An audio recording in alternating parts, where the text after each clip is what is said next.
Médicos del Hospital Nacional Pedro de Betancur de la antigua Guatemala se suman a una huelga en demanda de aumentos salariales que abarca también Suchitepeques, Izabal, Chiquimula y Guatemala, entre otros departamentos. Ex asesora de la ex vicepresidenta Roxana Valdetti, la conocida ex dirigente del Partido de Avanzada Nacional Rina Sanchinelli, revela desde Roma, Italia, presiones de su jefa para cometer el escandaloso fraude para la limpieza del lago de Amatitlán. Caficultores de Guatemala consideran sin justificación baja del precio del grano en los mercados internacionales y prevén un severo golpe para las familias trabajadoras.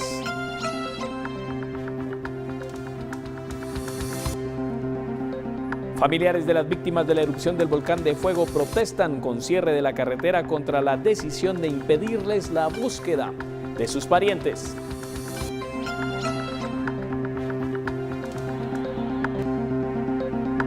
Y un sismo de magnitud 6.3 sacude a Venezuela y desata el pánico entre la población, y los primeros informes no reportan víctimas, pero sí algunos daños.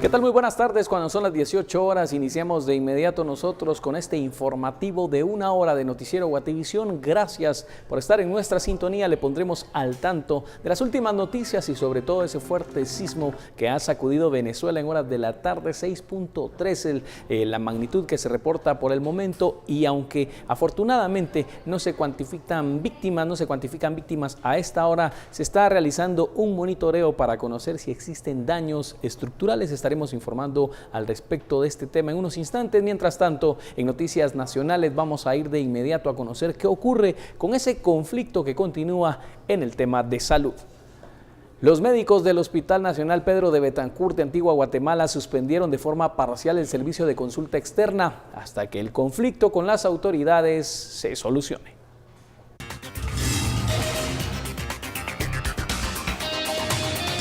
Los médicos decidieron adherirse al movimiento nacional que lleva a cabo el gremio, por lo que el servicio de consulta externa es atendida de forma parcial hasta que logren sus demandas laborales. Que quede claro dos situaciones. Primero, no es cierre de consulta externa, sino que nosotros hacemos una clasificación de consulta externa como está en los demás hospitales en los cuales atendemos. Le hablo de maternidad a todas las pacientes que están clasificadas como de alto riesgo. A estas pacientes se les está viendo. Pacientes de la tercera edad que tienen algún problema en el momento de su consulta, también se les está viendo, y niños o traumatología que tengan algún problema que tienen que ser vistos inmediatamente. Algunos pacientes que buscaban ese servicio rechazaron la acción de los médicos porque aseguraron que la salud es un derecho humano que debe respetarse. Sin embargo, deberán esperar hasta el fin del conflicto. Pues solo nos dijeron que ellos iban que estuviéramos pendientes de las noticias, que ahorita no estaban atendiendo, y que cuando ya pues estuviera abierto, pues con gusto nos atendían, ¿verdad? Al Hospital Nacional de Antigua Guatemala llegan pacientes de otros departamentos cercanos en busca de curación. Por una Guatemala en paz, Julio Sicán.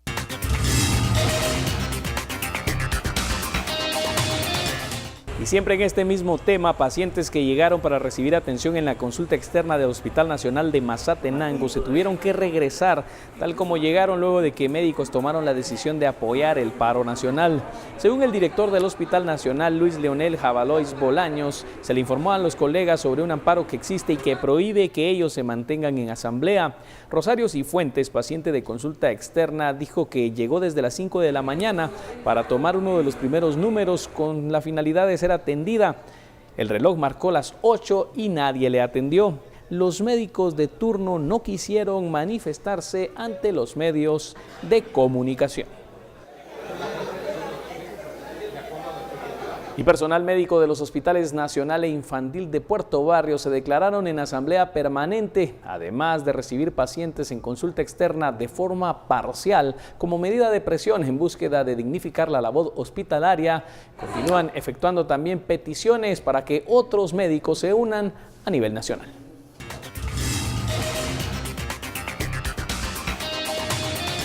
La población de la región norte del país que visita los hospitales en búsqueda de consultar su estado de salud se ve afectada por el paro parcial de médicos, el cual reduce la atención en las consultas externas. Esto no es solo una dignificación propia de los profesionales y dejando aparte a la población, sino que por ellos mismos es necesaria la misma y en ningún momento se puede atentar contra la salud porque es un derecho constitucional. Queremos hacer muy palpable que sin dejar de atender a la población porque a ellos nos debemos. No es posible que tengamos médicos que se ganen solo 1.600 quetzales al mes, los de 4 horas, ¿verdad?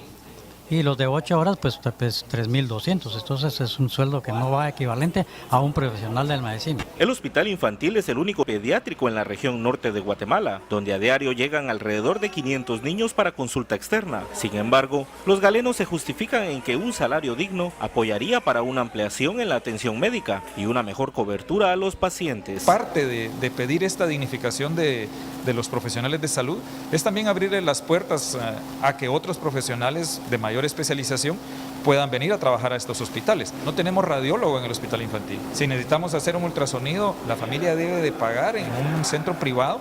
No es atractivo ni es funcional trabajar para el Ministerio de Salud Pública con los sueldos que tenemos actualmente. Estamos atendiendo pacientes no solo de Izabal. Este hospital recibe pacientes de Petén, recibe pacientes de Cobán, recibimos pacientes de Honduras. Incluso ya en alguna ocasión tuvimos acá un paciente que vino referido desde el occidente del país. Por una Guatemala en paz, Donny Stewart, Noticiero Guatevisión. Y falta de insumos, pésima atención por enfermeros y médicos, áreas de lavandería y de emergencia en total abandono, reporta el Hospital Modular. Estas fueron algunas de las quejas de pacientes que recibió precisamente el Procurador de los Derechos Humanos, Jordán Rodas, a su visita a Chiquimula.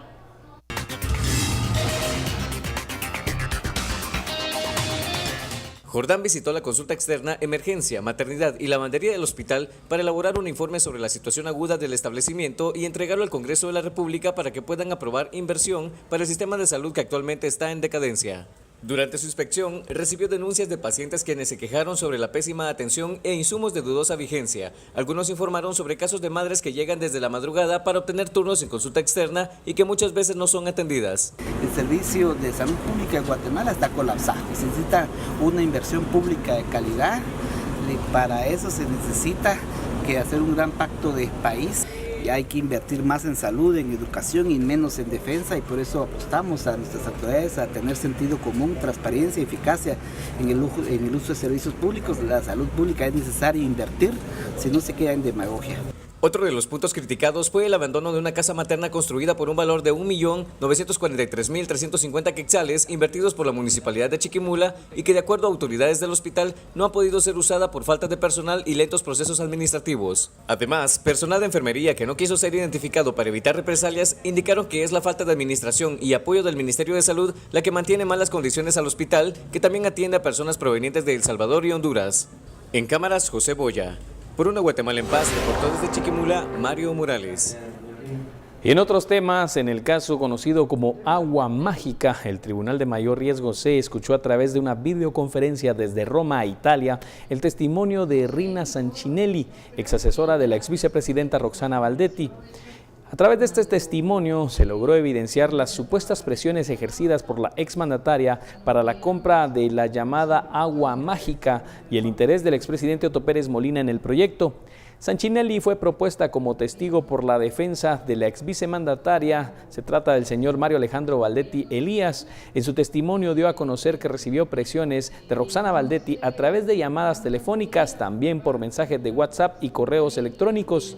La finalidad aparentemente era lograr espacios presupuestarios para que AMSA pagara a la empresa israelí Tarsik la fórmula que supuestamente estaría limpiando el lago de Amatitlán. Doña Rina, usted mencionó que usted armó un leak con información relacionada a lo... Y precisamente la testigo Rina Sancinelli dio a conocer que prácticamente conocía a todos los procesados en este caso y la manera en que recibió las presiones por parte de la exvicemandataria Roxana Baldetti. Yo recibía unos mails donde se me indicaba por parte de Sonia Flores, que era la asistente de la señora ex vicepresidenta, que urgían los temas de AMSA. Ella me escribía constantemente en el chat preguntándome cómo iba lo de Amatitlán, que faltaba esto, que faltaba lo otro, por correos electrónicos, inclusive un par de llamadas telefónicas. Y precisamente a lo largo de su testimonio continúa el relato indicando que era tal el nivel de presión que un día recibió la llamada del expresidente Otto Pérez Molina para que se agilizara este proceso. Y sí, había presión, había muchísima presión y definitivamente pues la presión la recibía yo más de la señora ex vicepresidenta Roxana Baldetti. Y repito, aunque una vez el señor presidente me llamó para también preguntarme por el tema. También declaró Rina Sanchinelli que la ex vicemandataria se mostró molesta por la presión mediática a raíz de esta supuesta fórmula para limpiar el lago de Amatitlán. Afirmó que en algún momento Baldetti le llamó para que paralizara de inmediato todo el proyecto. Y esta reunión nos llevó a la conclusión, a todos los que estábamos ahí, que había una cláusula que obligaba a un mutuo acuerdo para disolver el contrato y que ese debería de ser el primer paso entre AMSA y TARCIC. Y así había quedado, que AMSA le iba a enviar una carta a TARCIC apelando a esa cláusula de mutuo acuerdo y para que se ejecutara la fianza y para que se disolviera el contrato. Dentro de los datos que resaltan en este día de audiencia, durante el tiempo del interrogatorio del abogado de Roxana Baldetti, Ludwig Alamilla, hacia la testigo Rina Sanchinelli, se logró observar que la exmandataria utilizó una libreta de apuntes supuestamente para escribir preguntas y entregárselas a su defensor para que interrogara a la testigo Sanchinelli. Estas fueron entregadas de manera discreta desde la cárcel, sin que se pudieran ser evidenciados por los jueces del Tribunal de Mayor Riesgo C. La ex vicemandataria permanecía precisamente en la carceleta y por un momento el juez presidente interrumpió la audiencia para hacer un llamado de atención a los indicados e incluso a los abogados de la defensa para que dejaran de utilizar el teléfono celular durante el proceso de este juicio. El 24 de abril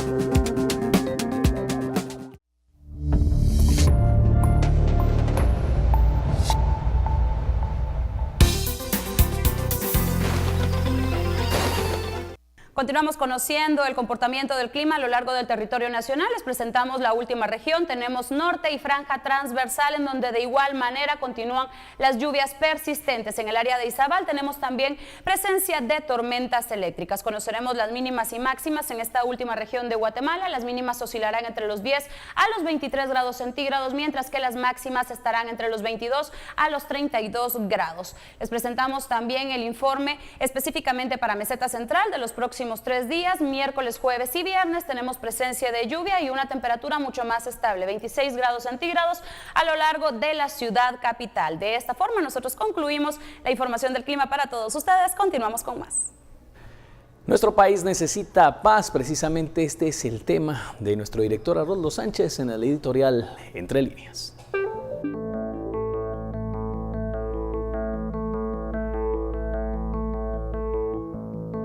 La Guatemala que todos soñamos es un lugar donde se pueda vivir en paz, en armonía y sin más derramamiento de sangre inocente. Para que eso sea una realidad, hay que entender que si se sigue en la actual situación de corrupción e impunidad, donde se divide a los guatemaltecos, entonces será más difícil alcanzar ese anhelo. El que existan corrientes que nos dividen entre comunistas y derechistas no está ayudando en nada a salir del pozo en que gobiernos como el actual nos han colocado. Si en todos los sectores del país se tiene la suficiente madurez, hay que darse cuenta que aquí todos, sin excepción, estamos perdiendo y está ganando el que alimenta el odio y la confrontación.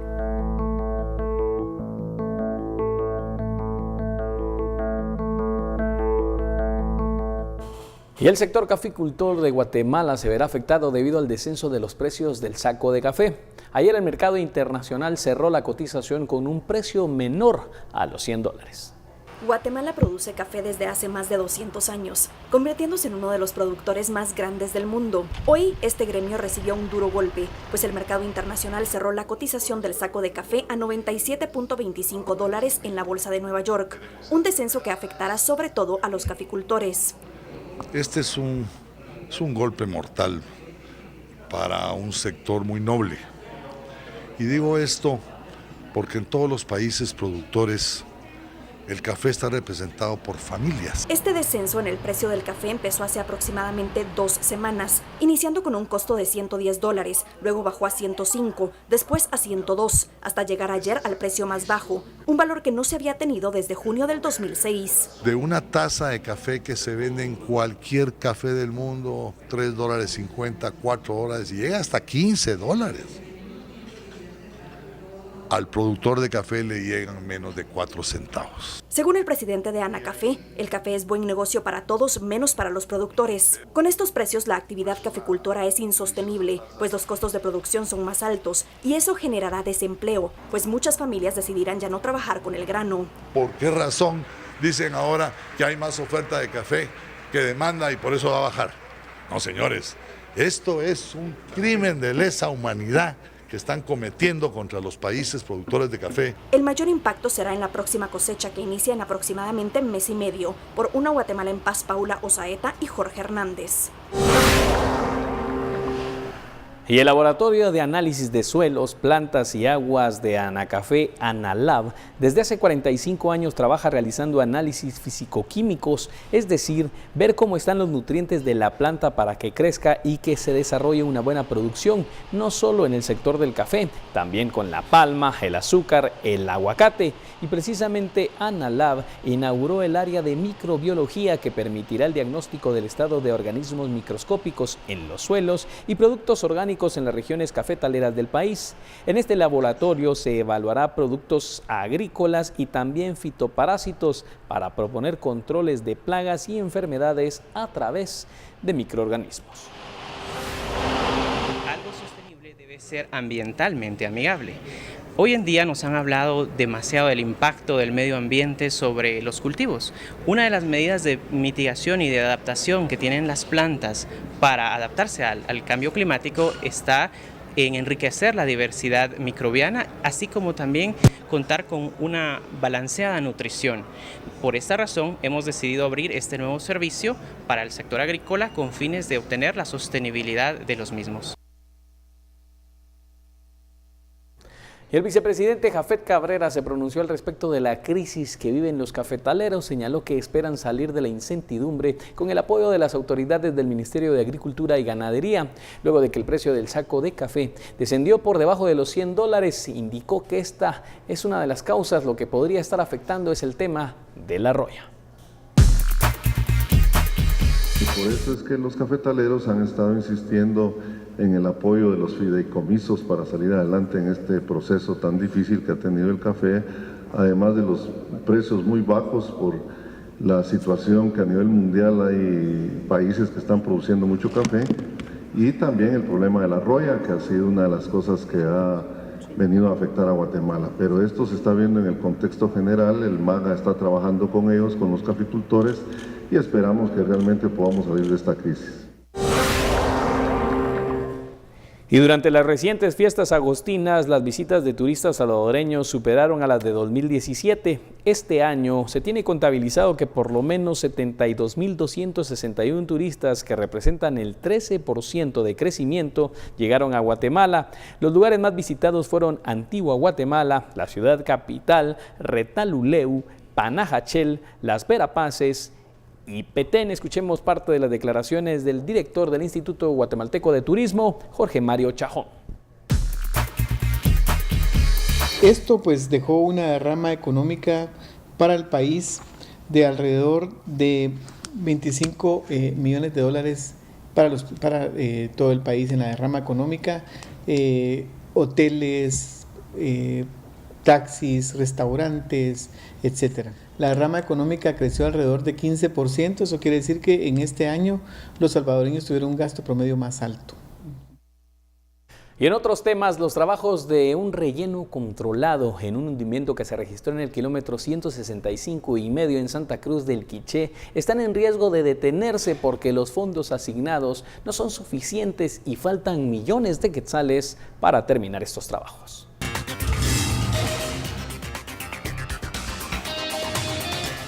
Tras el hundimiento registrado en el kilómetro 165.5 en Santa Cruz del Quiché, se colocó un puente Bailey y se inició con los trabajos de un relleno controlado.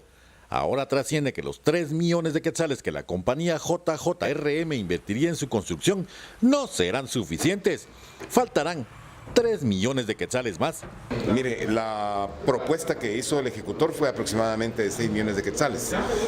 La OC, el contrato ahí que tenemos es de 3. No sé, tenemos que buscar una solución en conjunto con el señor viceministro de Infraestructura. El alcalde de Santa Cruz del Quiché responsabilizó a las autoridades del Ministerio de Comunicaciones por no haberle puesto atención al problema en su momento. Todos estos gastos millonarios se hubieran evitado si el ministerio leyera los informes, dijo el alcalde. Lo triste y lamentable es que si se paran los trabajos en forma definitiva, de nada va a servir la inversión que ya se hizo en este lugar. Yo consideraría que en el transcurso de la otra semana vamos a enviar los oficios a donde corresponde, de tal manera que se puedan reiniciar lo más pronto posible y no se vaya a perder la inversión que se ha hecho hasta el momento. A pesar de la falta de fondos, el director de Covial y el director de Caminos tuvieron el tiempo para tomarse la foto. Por una Guatemala en paz, Héctor Cordero. 18:24. A continuación le ponemos al tanto de lo que está ocurriendo en Venezuela tras ese fuerte sismo que se registró esta tarde. Lo vemos a continuación con las siguientes imágenes. Está temblando durísimo en Ciudad Bolívar. Duro, temblando. Ya tiene 30 segundos. Un fuerte temblor en Ciudad Bolívar. Vean.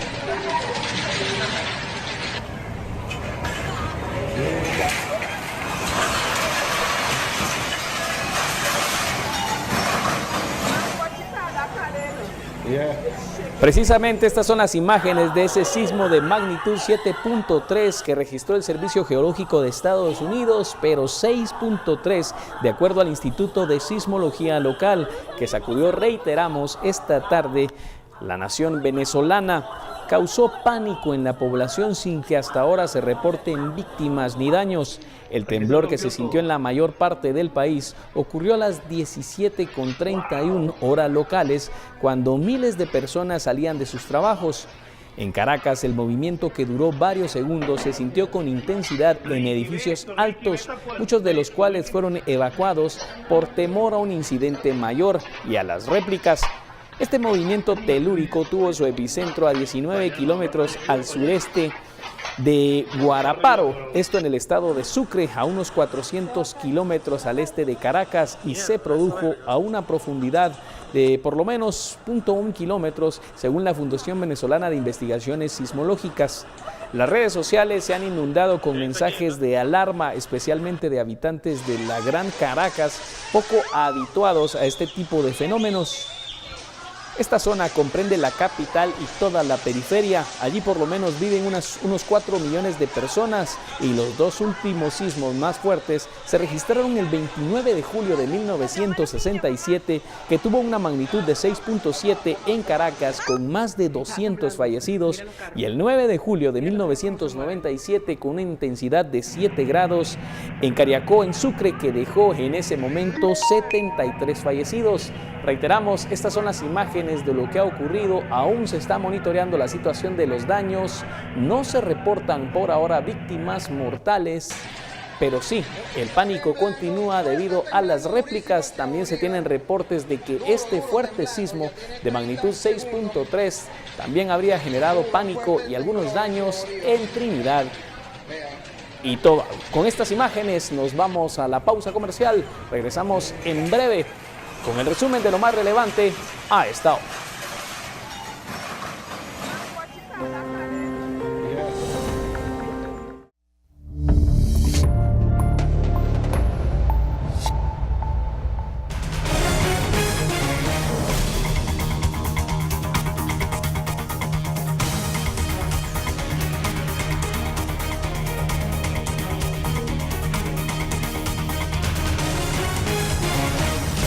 Este es el resumen de noticias. Los médicos del Hospital Nacional Pedro de Betancur de la Antigua Guatemala se unieron hoy al movimiento nacional de protesta en demanda de aumentos salariales con el cierre parcial de la consulta externa, por lo que reclasifican las consultas. Medicamentos falsos y con fecha de caducidad vencida que entraron de contrabando a Guatemala eran vendidas en farmacias locales. Fueron incautados por el Ministerio Público en operativo sorpresa contra este delito en 2 bodegas en la zona 8. Propuesta como testigo de descargo, Rina Sanchinelli, quien enfrentó en el pasado un juicio por triangulación de fondos para campañas políticas, reveló desde Roma las presiones que ejercía su jefa Roxana Valdetti para adquirir el agua con la que prometía limpiar el lago de Amatitlán. En el mercado internacional se registra una baja en el precio del café, algo que para los productores guatemaltecos no está justificado y redundará en un golpe para la economía de las familias de escasos recursos que trabajan en la cosecha del grano. En las recientes fiestas agostinas, las visitas de turistas salvadoreños superaron en un 13% a las de 2017. Los lugares más visitados fueron Antigua Guatemala, la ciudad de Guatemala, Retaluleu, Panajachelas, Verapaces y Petén.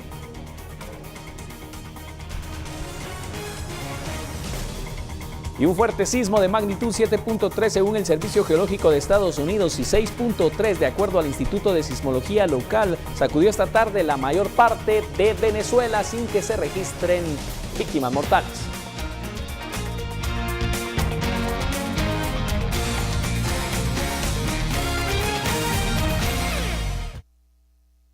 (18:33). Continuamos con más información. Lo hacemos con las siguientes imágenes. Luego de darse a conocer el asalto a un niño de 9 años, Anthony Michel Pacaal, cuando vendía helados en el barrio La Estación en La Tinta en Alta Verapaz, y se viralizara la foto en donde el pequeño estaba llorando sentado sobre una hielera, muchas personas repudiaron el hecho y otras optaron por brindarle ayuda. Entre ellas, Sandra Erazo, coordinadora de la Brigada Humanitaria Grupo de Reacción Inmediata, quien le devolvió los 13 quetzales que le habían robado y además le regaló ropa y víveres. Explicó que conoce al menor, quien por decisión propia a sus 9 años ayuda a su familia que vive en extrema pobreza, por lo que sale a vender helados y chocobananos. Anthony Michel es el mayor de 4 hermanos. Los otros 3 tienen las edades de 6, 4 y 2 años. Además de contribuir con la familia, está estudiando segundo primaria, mientras su padre trabaja en Escuintla y su madre busca trabajos como lavar ropa o vender tortillas.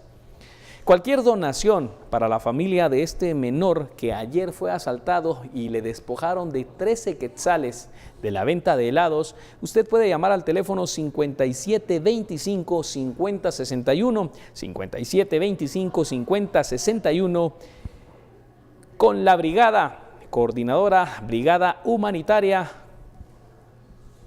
Cualquier ayuda será bien recibida. Hola mi amor, ¿cómo estás? Bien. ¿Qué fue lo que pasó ayer? Juntando mi nene, se caía 13 quetzales y me pató, me cogió. Ah, 13 quetzales te quitaron el día de ayer. Sí. ¿Y era de tu venta? Sí. ¿Y ahora estás triste o estás contento? Contento. ¿Y por qué estás contento? Que me ayudaron. ¿Y quién te ayudó? ¿Brigada Iri te ayudó? Sí.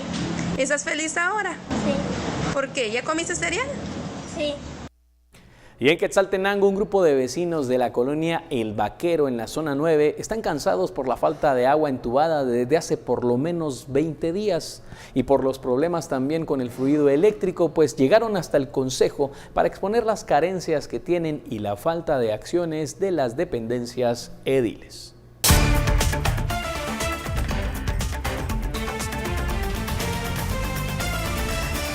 Los vecinos afectados explicaron que están acostumbrados a los constantes apagones, pero que la falta de agua es un verdadero problema. Todos somos hijos de un solo Dios y Dios manda el agua para todos, entonces Él debe de saber mandarnos el agua. Hoy nos tocó, nos tiene que mandar el agua. El fontanero vino aquí y dijo que agua no había, pero es mentira. Parece que es pura gana de fregar. El grupo de vecinos que acudió este mediodía al Palacio Municipal para exponer sus necesidades encaró a los directores de las empresas Aguas de Xelajú y Eléctrica. Hemos sido castigados drásticamente con el servicio del agua potable, llegando al extremo de que hasta hay familias, hay viviendas que llevaban más de 20 días sin el agua potable. No, ahí sí que no queremos hacernos enemigos de nadie, ¿verdad? Pero comprendan que para nosotros pues estar sin agua es muy difícil, ¿verdad? Un pozo que nosotros denominamos zona 9 tiene un caudal para abastecer alrededor de unas 1.400 viviendas y actualmente ya sobrepasó, desde ese entonces para acá ya sobrepasó esa cantidad de viviendas a abastecer. Los vecinos salieron del consejo con la promesa de que el servicio de agua se restablecerá en los próximos días y de la luz después de la feria de Xela. Desde Quetzaltenango, por una Guatemala en paz, Maynor Toc, Noticiero Guatevisión. Y en otros temas, la Ruta Nacional 14 fue liberada 2 horas después de haber sido tomada por sobrevivientes de la tragedia de la erupción del volcán de fuego. Esto luego de haber acordado junto al delegado de los Derechos Humanos de Escuintla una reunión para mañana con el gobernador del departamento para que se les explique el por qué no se les dejó ingresar este día con maquinaria para continuar la búsqueda de sus familiares.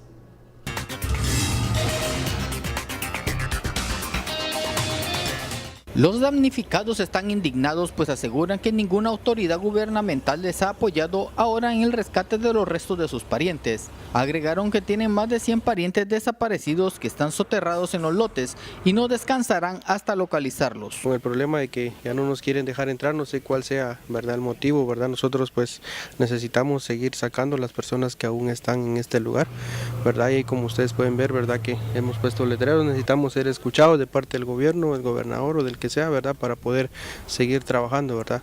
Sobrevivientes aseguraron que han venido trabajando sin afectar las labores que realiza Covial para recuperar la RN14. Hasta hoy que vinieron una patrulla a detener a la gente, ¿de qué manera? Si nosotros estábamos tranquilos trabajando, no lo molestamos a ninguno, ni que nos molestaran a nosotros, estábamos todo bien. El problema fue esa patrulla que vino, incluso le tomamos foto a la patrulla, a los personales que estaban ahí, porque incluso nos tomaron fotos a nosotros. Tras el diálogo con el representante de Derechos Humanos, Alfredo Ramos, acordaron que se desistía de las medidas de hecho y que este miércoles sostendrían una reunión con el gobernador del departamento, con el fin de que se les den autorización para seguir con la búsqueda de sus parientes. Aseguraron que de no ser escuchados, no dudarían de continuar con las medidas de hechos en la Ruta Nacional 14. Por una Guatemala en paz, Carlos Paredes, Noticiero Guatevisión. Y a más de 2 meses de que ocurriera esta terrible tragedia provocada por la erupción del volcán de fuego, migrantes guatemaltecos residentes en Fort Worth, en Dallas, Texas, en Estados Unidos, se unieron a un grupo de agentes de la policía del lugar precisamente para recaudar víveres y fondos para los damnificados. Nos dimos cuenta en nuestra ciudad, a través de diferentes personas de Guatemala, que se estaba preparando una recaudación de víveres, de apoyo, de todo lo que la gente de Guatemala que vive en lo que llamamos allá el Metroplex, que se unieron para empezar a de alguna forma apoyar a sus connacionales aquí en Guatemala.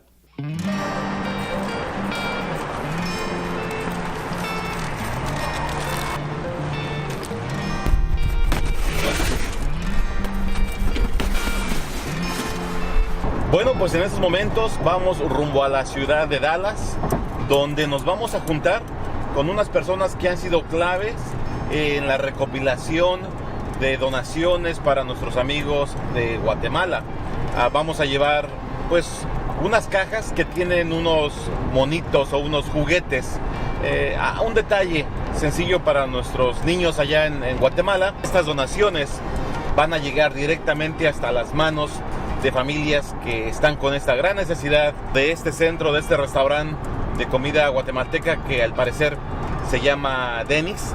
De ahí nos vamos a juntar con los organizadores, más voluntarios, y de ahí coordinar qué más tareas tenemos que hacer para mandar todas estas donaciones.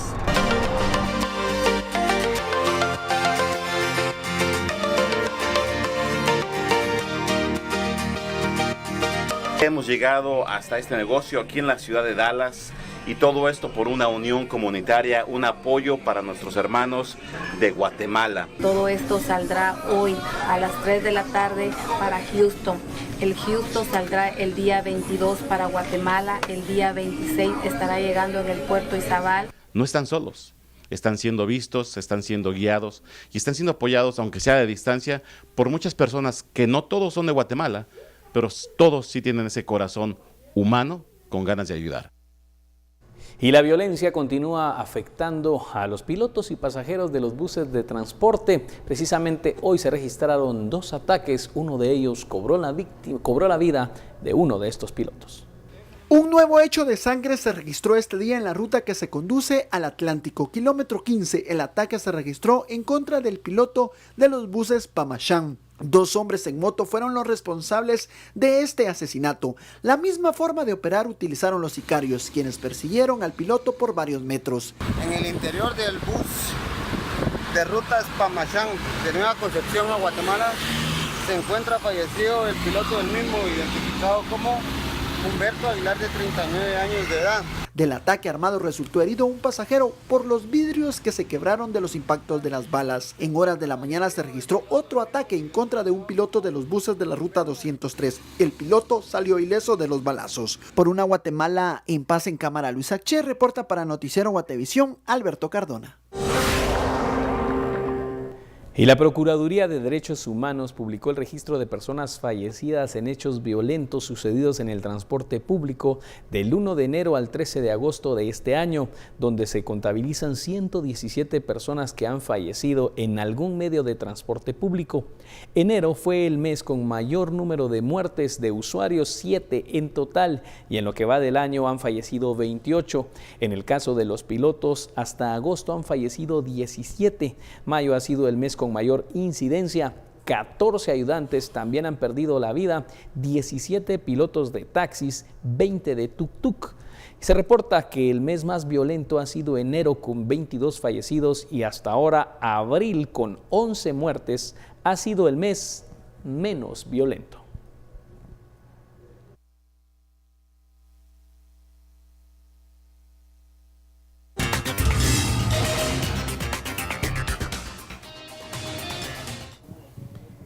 Y Darla Magnolia Alvarado López, de 38 años, y Kimberly Noemí Pascual Flores, de 19, murieron esta tarde luego de que fueron arrolladas por un camión que al parecer sufrió desperfectos mecánicos en la ruta CA2 suroccidente, kilómetro 163.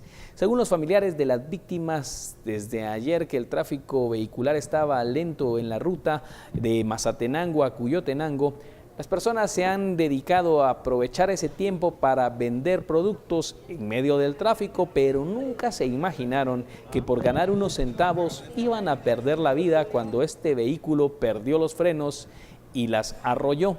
La Policía Nacional Civil reportó la captura de Luis Mercedes Aragón, de 24 años, piloto del camión color blanco, quien afirmó que los frenos le fallaron y por eso perdió el control del transporte.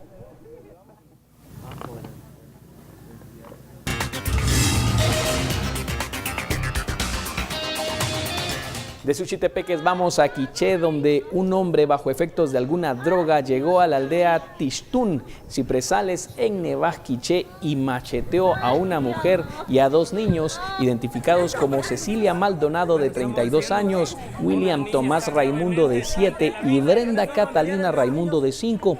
Todos presentaban heridas de arma blanca en diferentes partes del cuerpo. La más delicada era la niña, que presentaba una herida en el cuello. El agresor fue identificado como José Antonio Chelseto, originario de Nevaj, siempre de Quiché. Fue detenido por los pobladores de la aldea y entregado a la Policía Nacional Civil. La familia, severamente herida, fue trasladada al Hospital Nacional de Nevaj en estado delicado. Bueno, estamos diciendo que una niña está entre la vida y la muerte. ¿Quiénes son familiares de los niños?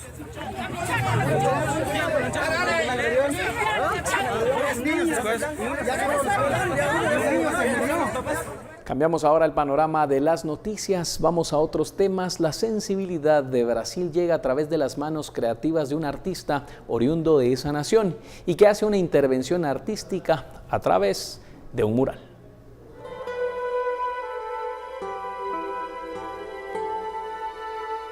¿Cuál es la propuesta del artista? ¿Cuál es la temática de su trabajo? Mi propuesta aquí en esta exposición es una obra que habla de un hecho histórico desde una mirada crítica y que tiene un tono como también lúdico al momento de que utilizo materiales diversos. Pues aquí utilizo el cartón, que es un material muy simbólico y que agrega muchas capas literalmente, ¿no? Y entonces ahí trazo una narrativa que es, pues se ve aquí una imagen como de cajas apiladas y que a la vez hago un paralelismo con la arquitectura de la ciudad donde yo nací, que es Río de Janeiro, y con todo eso voy contando esa historia que tiene que ver con el colonialismo en Guatemala, en toda Latinoamérica, ¿no? De las grandes compañías de frutas y con todo ese poder, ¿no? Que esas compañías como manipularon los países en Latinoamérica. Me refiero al lúdico porque en esa imagen se ve como niños que están como señalando ese lugar como... Pues ahí fue una imagen adaptada, ahí se ve como niños que están jugando en una tarde, como que señalando ese lugar que es un lugar como afectivo, ¿no? Para ellos. Pero al final se ve ya esa montaña de cajas que la verdad ya no es nada afectivo, ¿no? Entonces como que trato de hacer ese giro desde un juego en una tarde de niños, pero que al final ya no es afectivo, o sea, un giro lúdico para crear un discurso crítico. Noé Medina, Renato Martínez.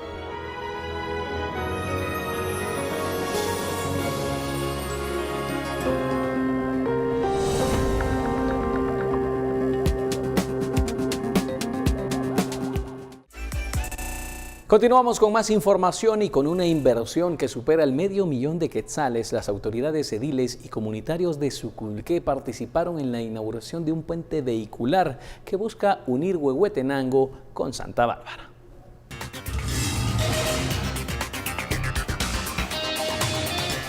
Durante 4 meses se realizaron los trabajos en una de las comunidades más pobres de la cabecera departamental, donde los vecinos priorizaron este puente para evitar accidentes mortales al intentar cruzar el riachuelo durante invierno. Se ejecutó este proyecto que es de mucho beneficio para todos los vecinos de esta comunidad y en el cual pues se pueden evitar tragedias como las que pasaron en el año 98 y en el 2005, ¿verdad? Donde no había puente para cruzar este río. Para los vecinos, este es un aporte significativo, pues podrán viajar entre los dos municipios sin el riesgo que representa el río. Este puente también a nosotros nos beneficia, porque por cualquier cosa nosotros siempre pasamos aquí.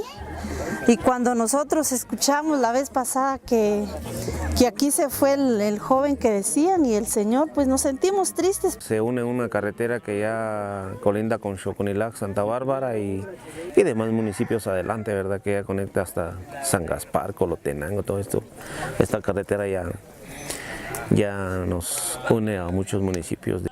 La obra tiene un costo de 649.918 quetzales. Autoridades municipales aseguran que es la puerta al desarrollo, pues con este acceso vial habrá flujo comercial entre las comunidades. Por una Guatemala en paz, con imágenes de Heidi Samayoa, Mike Castillo, Noticiero Guatevisión. Y el CACIF ve ambigüedad y diferentes violaciones constitucionales en la ley electoral y de partidos políticos. Además, afirman que podría existir violación a la libre emisión del pensamiento. El presidente de CACIF, Marco Augusto García, explicó que existe ambigüedad en el término campaña anticipada, debido a que la ley electoral y de partidos políticos no especifica en qué momento se convierte anticipada. Viola varios principios constitucionales.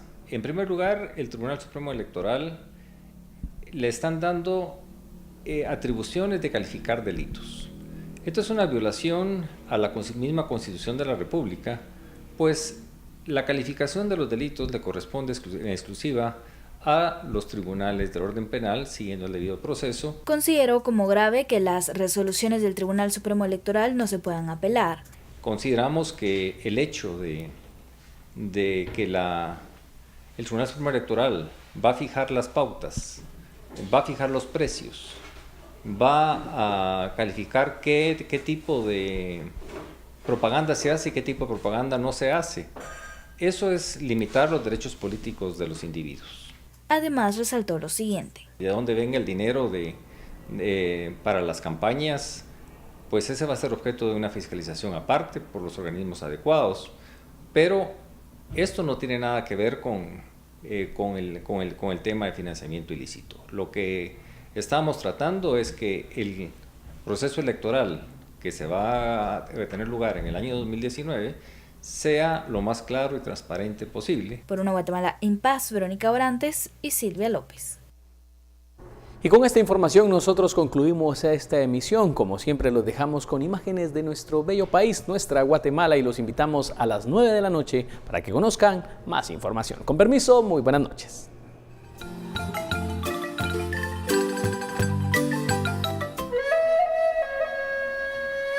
Queremos compartir con ustedes las distancias que hay que recorrer dentro de la selva tropical.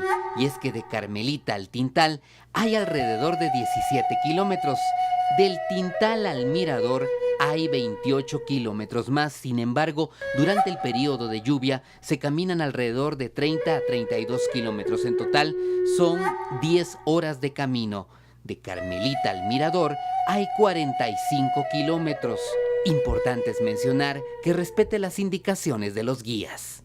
Las especies que se encuentran en esta parte del departamento de Petén pues son territoriales como muchas, entre ellos el mono araña, y una manada de monos pues nos ha estado siguiendo en este recorrido especial, así que lo compartiremos con ustedes. Es una aventura muy emocionante y estamos dispuestos a llegar a uno de los templos más emblemáticos del mundo maya.